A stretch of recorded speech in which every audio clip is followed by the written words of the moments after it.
Hello, everybody. Welcome to my live. I'm sad to say this will be the last live I do until next year. Just joking. Well, I mean, not joking, but you get the humor. So, anyways, before I get started, of course, I want to wish everybody an upcoming Happy New Year. For some people, it's already the new year. For some people, it will be the new year very soon. But I hope that the coming new year will be both prosperous, both in money and health and family and love for everyone. Okay? Hopefully that's a good thing. So, what is our live subject for today? Well, today's live subject is National Interest Waiver. Okay?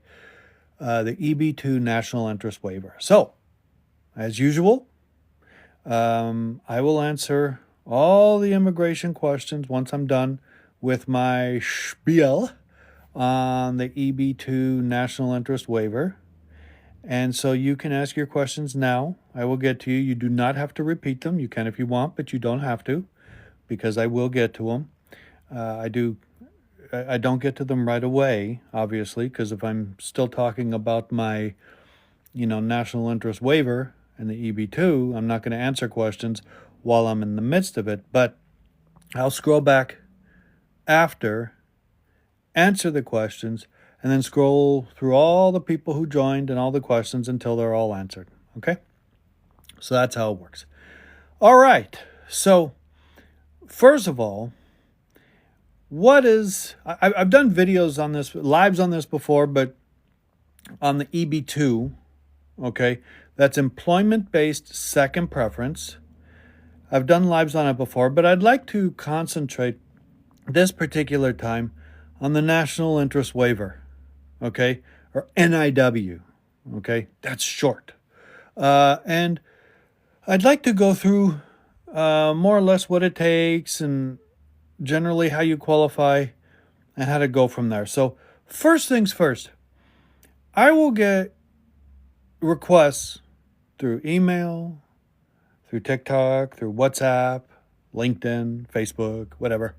And just right off the bat, people will say, like sometimes they'll say, how much do you charge for an EB-2 NIW? Okay.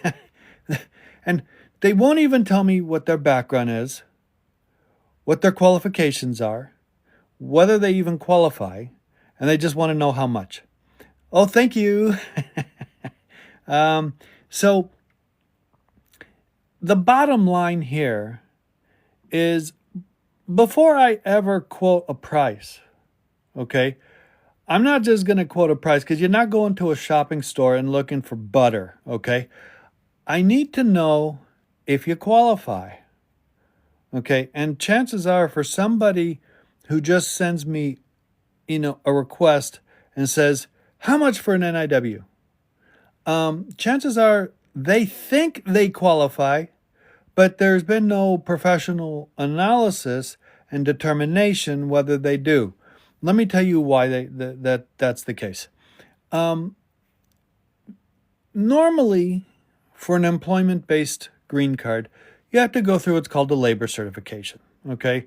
And when I was learning immigration law, like 30 years ago, give or take, 25 years ago, whatever it was, labor certifications was not my most favorite subject, okay? I mean, let's be honest. But it's very important, okay? The vast majority of people who do employment-based petitions for the green card have to do a labor certification. And what is that? I mean, this isn't a labor certification live, but bottom line is it takes time, 6 months to a year. And the bottom line of a labor cert is you're basically showing that you've tested the market, there's no available U.S. workers for the position, okay? And there's all kinds of ways to show that. But that's the first normal step. So why do people just want to do the National Interest Waiver? Well, with a National Interest Waiver, no labor certification is needed. The word waiver means you're waiving something, that that you usually normally need something, but because of all these reasons, the immigration is waiving it or saying you don't have to do it. So what are they waiving? Well, they are waiving the labor certification. That's what they're waiving. And why are they waiving it? Because it's in the national interest. Hence, national interest waiver. Okay.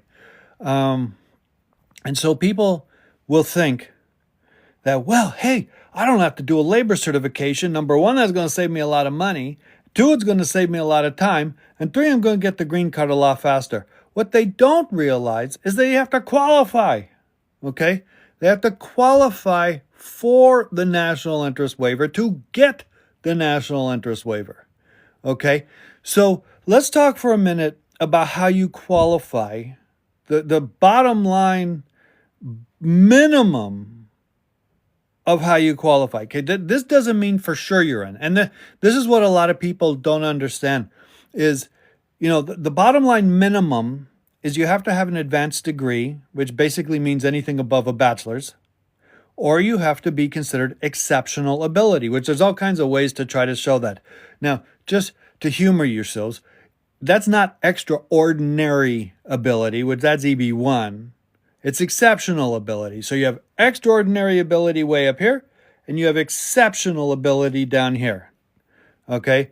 Now, note that you have to either have an advanced degree or be exceptional ability. You can certainly be both, but at a minimum, to get the national interest waiver to qualify for it, you have to have advanced degree or exceptional ability. So what I have, a lot of times, people will just get their master's degrees and they will assume they're in. They'll go, I can now get a national interest waiver. I do not need to get a labor certification. I am in. Okay?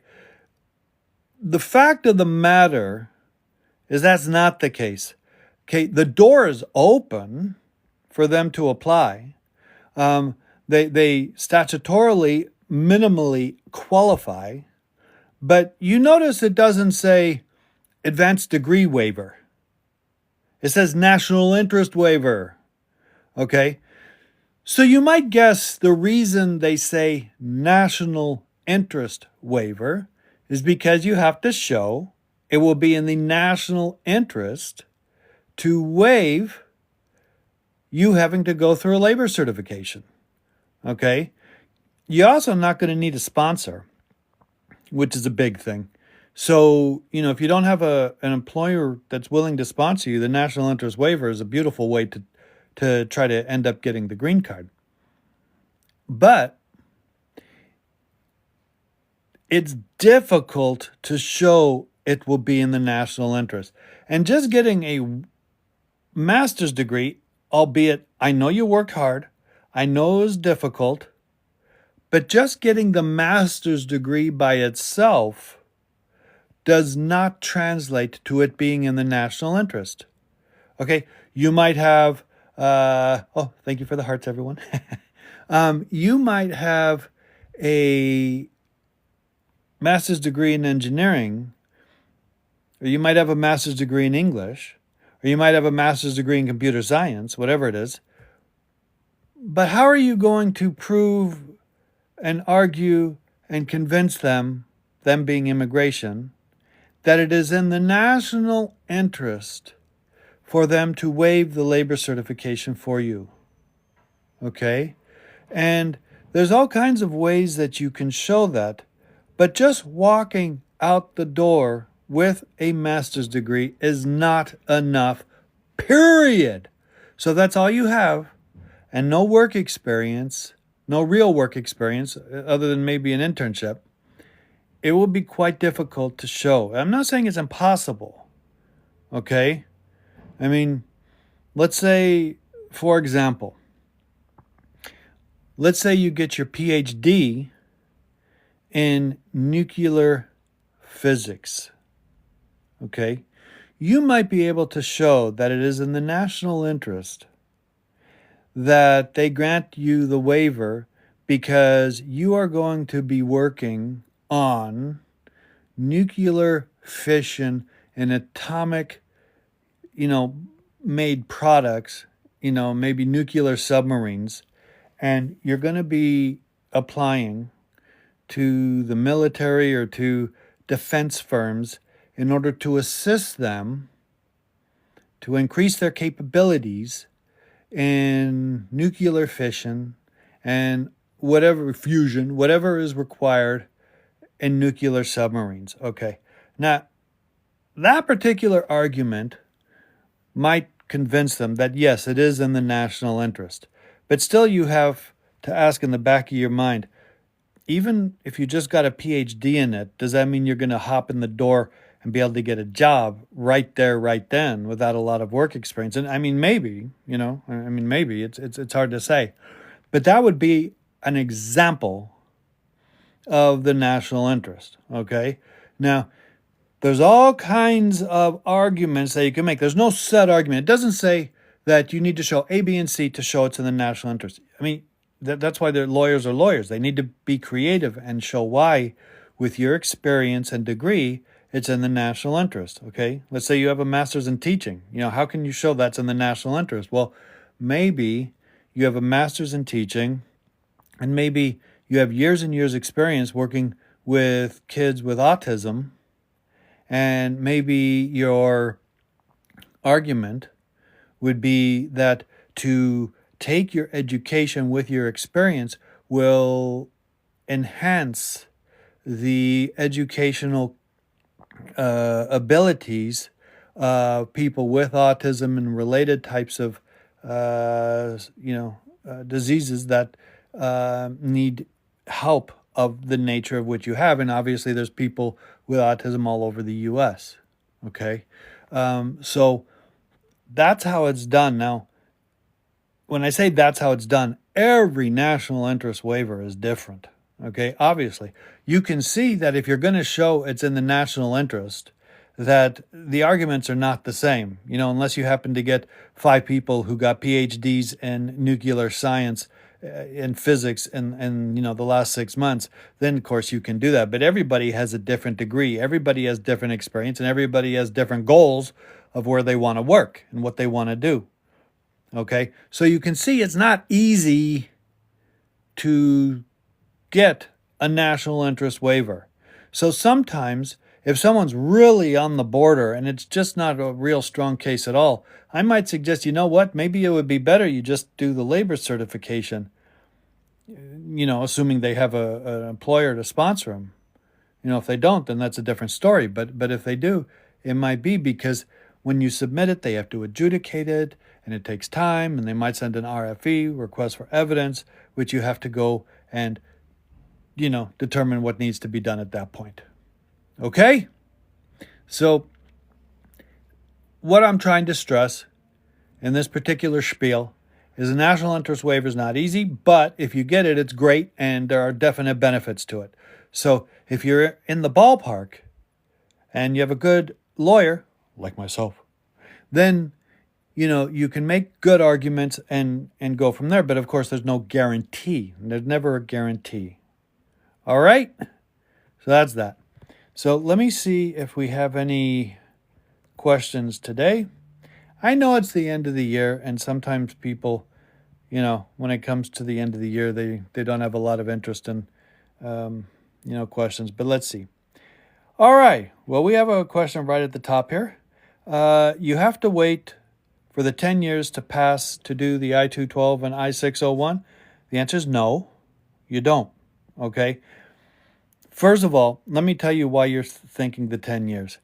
There's people who have heard that if they've been here for 10 years, that all of a sudden they can, get the green card, apply for a waiver, and everything's hunky-dory. And number one, that's not the case. Okay, that is not the case. The 10 years comes in, let me tell you where it comes in.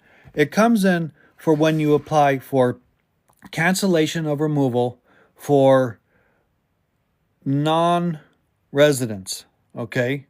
And as an element of that, you have to show 10 years physical presence in the United States, plus other things. There's also another little thing you have to show. You have to be in removal proceedings.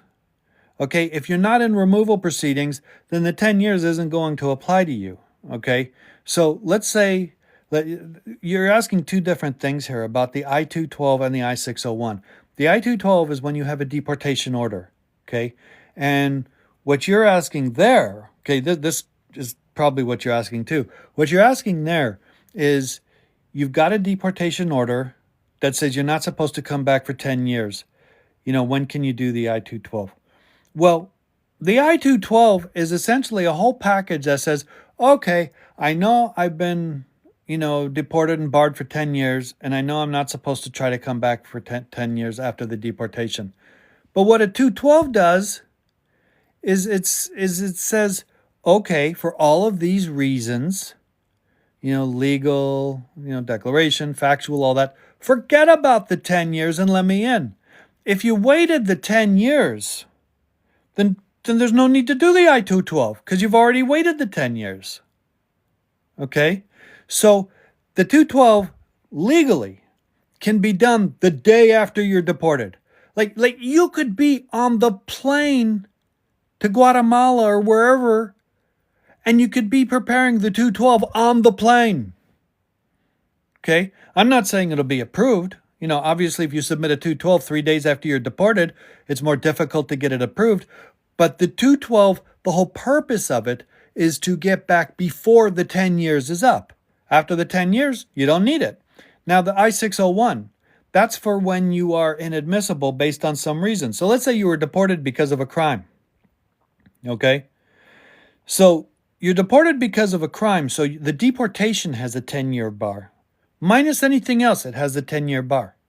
Okay? And sometimes it's more than that, but we'll just say 10 years for now. The 212 takes care of that. But the crime which you committed, that doesn't just disappear. The inadmissibility does not just disappear after 10 years. So even if you waited 10 years and want to come back and don't need to do the I-212, you're still going to need to do the I-601. You're still going to need to do the waiver of the crime because you're still inadmissible based on the crime. So the I-601 has to be done regardless if you waited 10 years or not. But also, as with the other part of my answer, you don't have to wait 10 years to do the I-601 either. I mean, again, you could be on the plane to wherever it is you were deported and be working on the 212 and the 601. Okay, so I have people who wait, 8, 9 years, and then they call me and I say, I don't quite say it like this, but I say, look, you could have done this a long time ago, but we can still do it better late than never. So if it's done properly, it can be done way, way, way before the 10 years, okay? So let me scroll back again. So I answered your question. All right, here we go. Just a minute. Let's see. It just went all the way back, all the way forward. Just a minute. Let me see. Hope everybody's doing well today. You want to hear a joke? If a car writes a biography on itself, what do you call it? An autobiography. Okay. Let's see. Okay, do you do I-212A3B denials? Got one from Islamabad. Okay. First of all, that number doesn't ring a bell right off. Okay. So I'd need to know exactly what ground of inadmissibility it is. And when you say do you do, I assume what you mean is do I do motions to reopen, or do I try to determine if in fact the ground of inadmissibility or denial is proper and why? I need to see why the denial occurred, what facts they had, what they didn't have. A lot of times you just don't present sufficient facts, and it's a matter of doing a motion to reopen and presenting the proper facts in order to get them to change their mind. So normally the first thing I do in cases like that is they go, send me the denial. Let me see the denial so I can see why.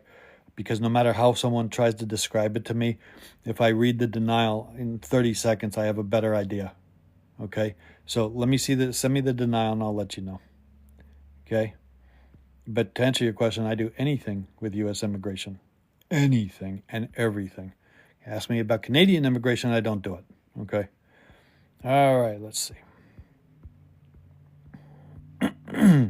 What about the 5-year experience? Okay, I assume that this is related to the National Interest Waiver and Advanced Degree in Exceptional Ability.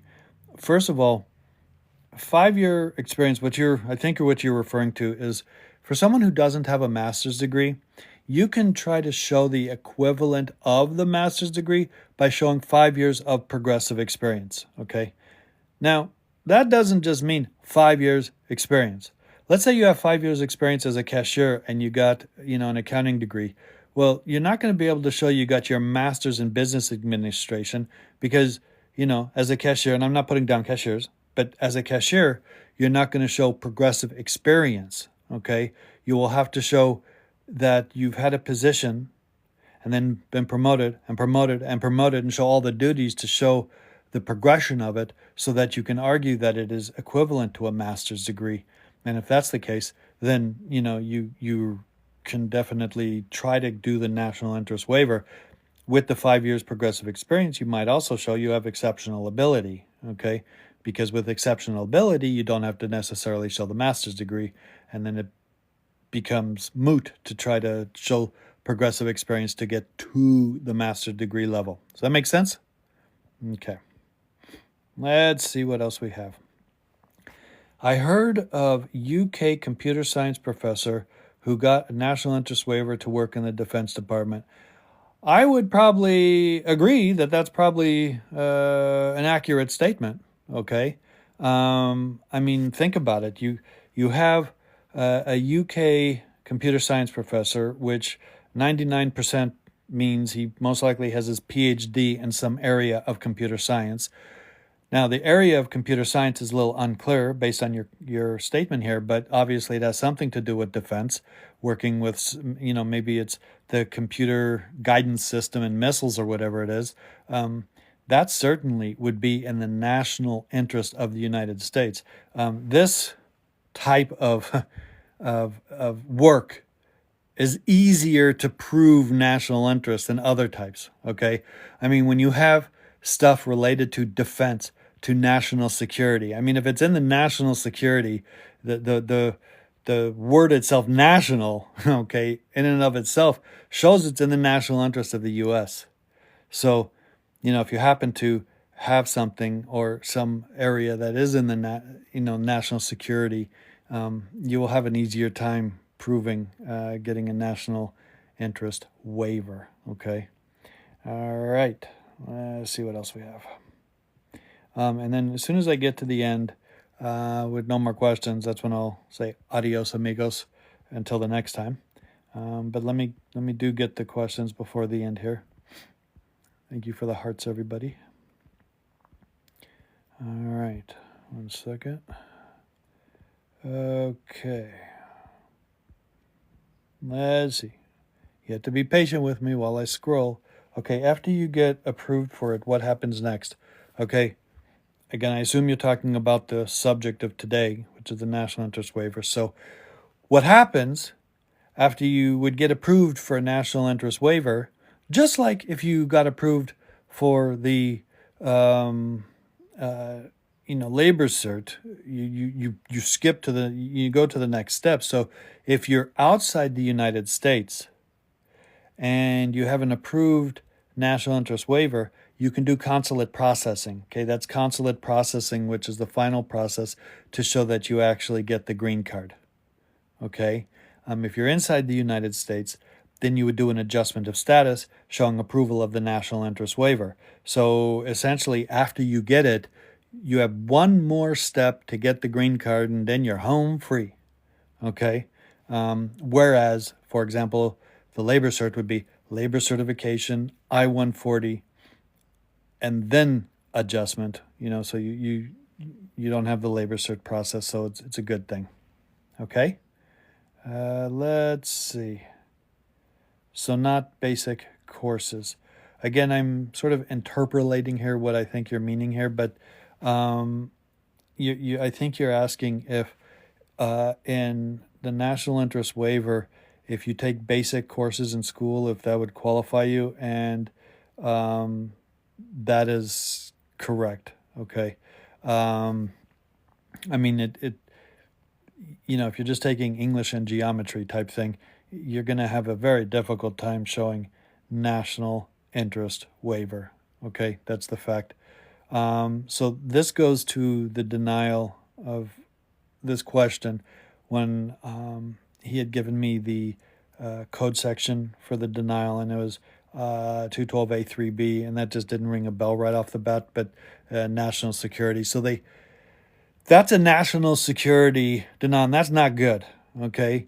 And I'll exaggerate. Let's say that somebody is a known terrorist, okay, of the United States. Let's say that they, are in a group that has been designated as a terrorist group, and they want to come into the United States to visit Disneyland. They will be denied on 212A3B grounds, and that they're a national security risk to the U.S. So the question that I have to ask you is, what information do they have that makes them think you are a national security risk? Okay.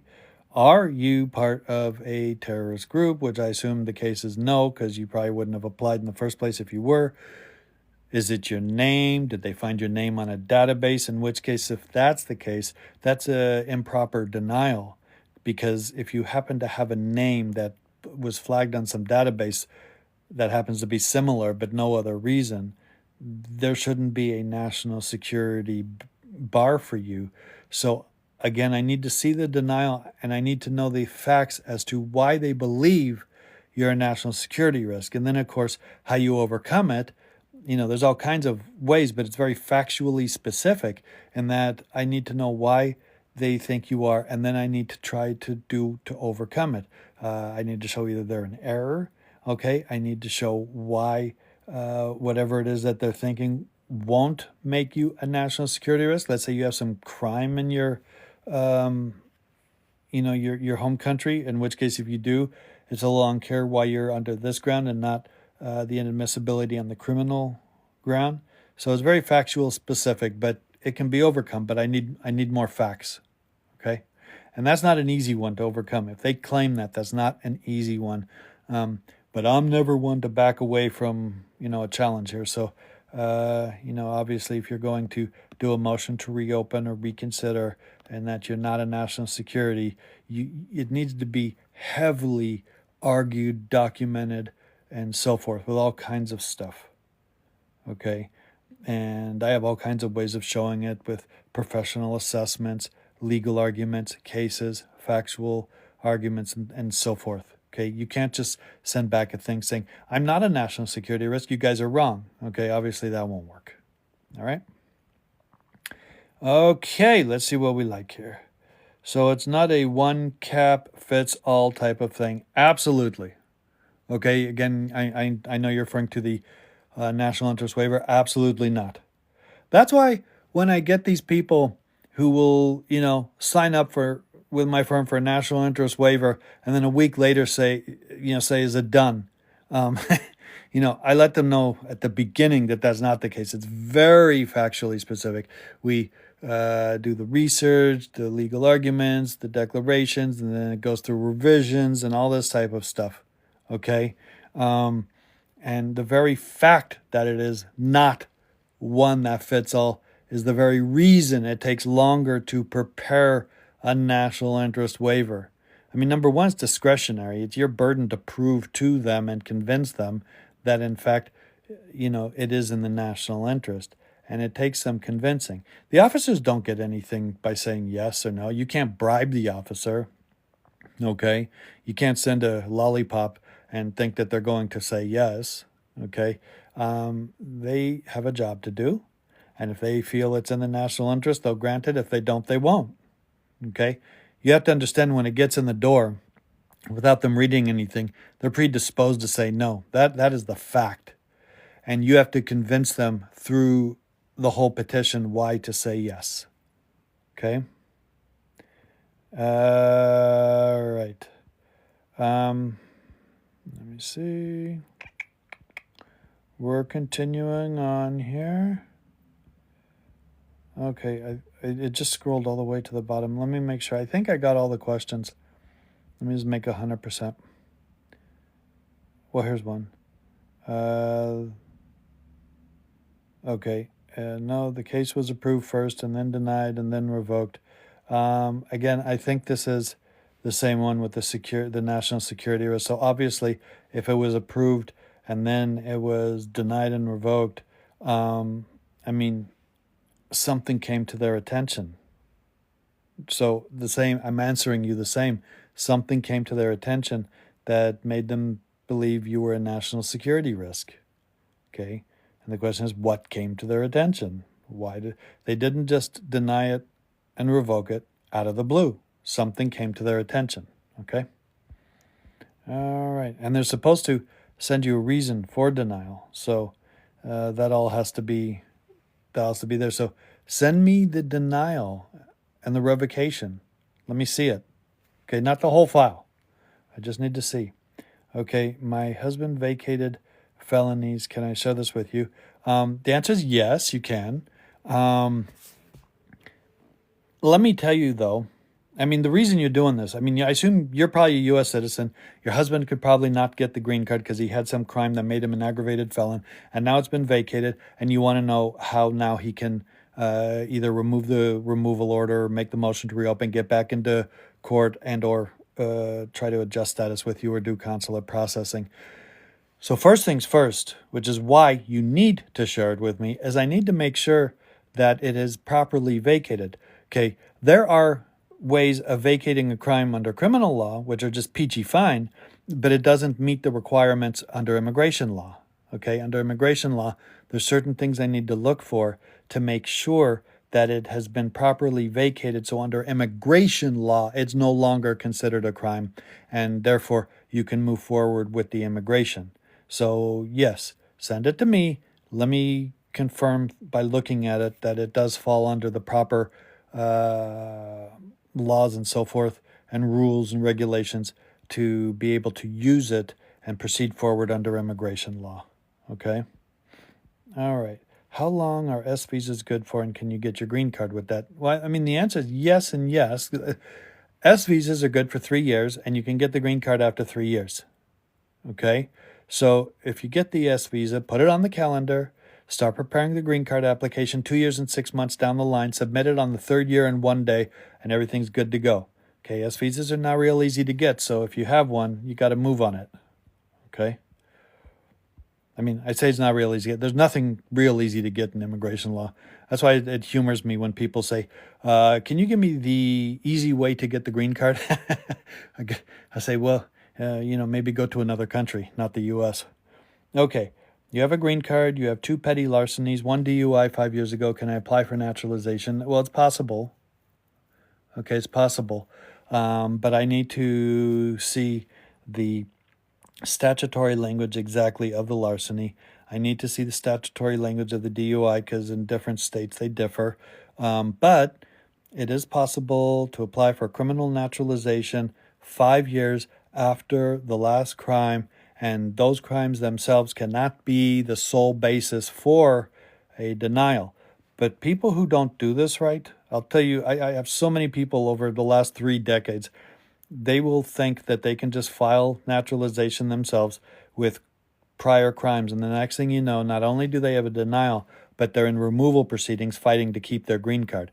Now, given that I said that, there are definitely ways of getting naturalization with this, but you cannot just blindly go in, okay? And you cannot just not say the facts of what it is you have had. Okay, I've had people who would have qualified and would have done fine, but they said no because, for example, they got it expunged and they think they legally didn't have a crime, so they said no.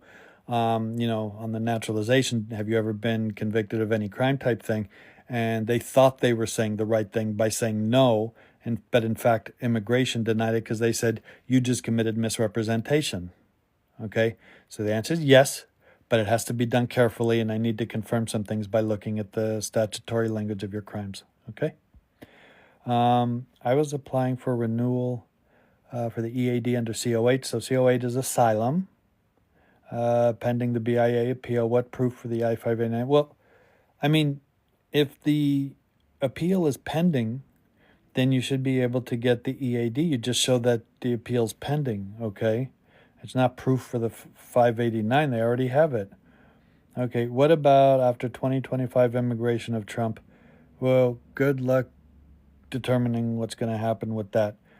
Just know there's going to be thousands of immigration lawyers fighting for all the stuff he's going to try to do. Okay, that's the bottom line. For 4 years. We'll be fighting for 4 years. What is your consultation fee? I have 3 different fees. One, the initial consultation's free, but it's quick. Okay, I can normally determine in just a few minutes what needs to be done and the cost and all that. But a lot of times, people want to go in deeper and explain and so forth. So for a 20-minute consultation is $250. For a 30-minute consultation is $350. Okay, and then if you end up retaining my firm after, that gets deducted. Okay, from the cost. All right. Let's see. And then this one I already answered, but it is a repeat because you thought I wouldn't answer you, but I did. Let's see. Just a minute. I think I answered them all. Let me see. Okay, now let me scroll down. Okay. Should you file a FOIA for the reason for the denial? I was just given the denial section. Okay. I mean, yeah, you should definitely get the FOIA, but you still might not be able to see. And I would need to see the denial for sure. But yes, if in fact you were denied based solely on that, then yes, you would absolutely need to do a FOIA. Okay, just a second. Is it safe to travel after 20 January in a travel document with a pending green card application? Well, I mean, first of all, if you have the advanced parole and you qualified for it and you're not inadmissible, then yes. But if there's any issues, which frankly you should contact my office, I will determine if there's issues, then the answer is no. Okay? Why risk it? But if there, again, I don't see any issues, then there's no issue, then no problem. Is it safe if you marry the person who has a U pending visa? Is it safe for the person who has the U, or is it safe for you? I mean, there's no problem with someone who has a U getting married. Okay, that doesn't change their inadmissibility. The only way it would change is if they have a derivative U, like let's say their parent was a victim of a stabbing and they qualified as a dependent, and they get it based on that, and then you marry them, and then they're no longer a dependent. There's an issue whether they can get the green card then based on being a dependent. But assuming that's not the case, because you didn't say a U dependent, then that wouldn't be an issue. How do you send it? You're asking how you send me the denial. I mean, you can just send it to my email. It's blerner@californiaimmigration.us. And then also you can, if you didn't get that because I said it fast, blerner@californiaimmigration.us, then you can just respond after here and I'll just type it out to you. Okay? So we're coming to the end of the live. So anyone who wants to send me more hearts, because I like seeing the numbers go up, feel free before our last live of the year. Let's see, just a minute. Bro pre-ordered the Bible. Well, that's not an immigration question, and it's not a question, but I'm glad you did that. I hope it was a good Bible. Let's see. Oh, thanks for the hearts. That's what I like, seeing the stream of hearts come up. Should I upload more evidence for my I-130 petition? I applied in January 2024 with only 3 evidence, and then there's nothing else here. I don't know. I mean, I need to see. Did you receive an RFE? Did you file it a long time ago and receive nothing? But the receipt notice, you can't just blindly send more evidence, especially if you sent enough in to start. So let me see it. I'll let you know. Please, how long does it take to get a decision about a asylum denial before the BIA after submitting the... Okay, I'm a little unclear on the question there, but I'm assuming that you received a denial, and now you want to get the... and it's appealed up to the BIA. Thank you, everybody, for the hearts. So, assuming you're not in detention, once it gets up to the BIA, you're looking at 1 to 2 years, more or less. Okay? But don't assume that it's going to be approved. It's difficult to get an approval of a denial of an asylum. So I need to know why it was denied. And if you already submitted the appeal, especially if you did it yourself, it should be properly supplemented with the law to give you a much better chance of success. Okay? That's the fact. Okay, thank you. You're welcome. Okay. Last call for alcohol. That's funny. All right. Well, I think that'll do the live for today. So, again, I have to do this one more time. Last live of the year. I can only say this so many times. So I will see you all next year. I appreciate all the hearts and love. And I hope all of you have a good, healthy, safe New Year, and that your next year to come will be prosperous, both in love, happiness, prosperity, the whole works. All right? Okay, everybody, Happy New Year.